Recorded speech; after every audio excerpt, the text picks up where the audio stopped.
Misérable que je suis, qui me délivrera de ce corps de mort? Je rends grâce à Dieu par notre Seigneur Jésus-Christ. Romains 7, 24, 25. Ce cri de détresse donne le signal de la délivrance. L'âme est prête à saisir le salut. Car il y a un salut. Le misérable a crié au secours et par là, il a confessé son impuissance à se sauver lui-même. L'orgueil de la vie est brisé. L'homme intérieur, malgré son désir d'obéissance, n'a pu remporter la victoire sur le péché. Il n'a pu faire sienne la victoire de la croix. Il n'a pas vu que dans la mort avec Christ, il avait l'affranchissement du péché et du salaire qui exigeait la loi. Et c'est au sein de la lutte qu'il a constaté l'inanité de ses efforts et son besoin de délivrance. Il avait pensé peut-être que l'homme intérieur, secouru par la grâce de Dieu, réussirait à accomplir la loi. Ayant commencé par l'esprit, après avoir été réconcilié avec Dieu par le sang de la croix, peut-être a-t-il essayé de croître dans la grâce spirituellement, en s'appuyant sur la chair, en marchant avec ses propres moyens, ses propres forces.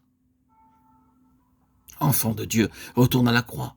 Tes forces sont insatisfaisantes. C'est la loi de l'esprit de vie en Christ qui t'affranchira par le sacrifice accompli pour toi au calvaire. La loi ne domine sur toi qu'autant que tu es en vie. Romains 7, 1.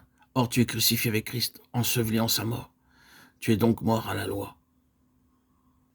Et celle-ci devient inopérante.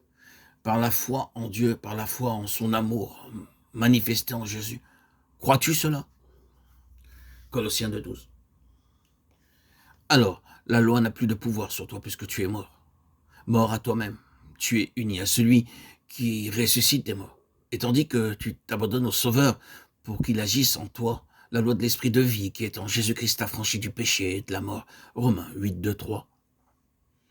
Si le Fils vous affranchit, vous serez véritablement libre. Tu découvres alors que ce que la loi ne pouvait accomplir par ses ordonnances, par son action toute extérieure, Jésus l'a accompli en revêtant ton humanité pour mourir à ta place.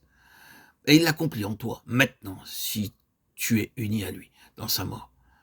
Ah, ces exigences de la loi que tu ne pouvais remplir, elles sont accomplies en toi dans la mesure où tu t'abandonnes à l'Esprit de Dieu pour marcher non selon la chair, mais selon l'Esprit. Auditeurs, auditrices, chers amis, bien-aimés, tu as vécu, tu vis peut-être encore sous l'empire de la condamnation.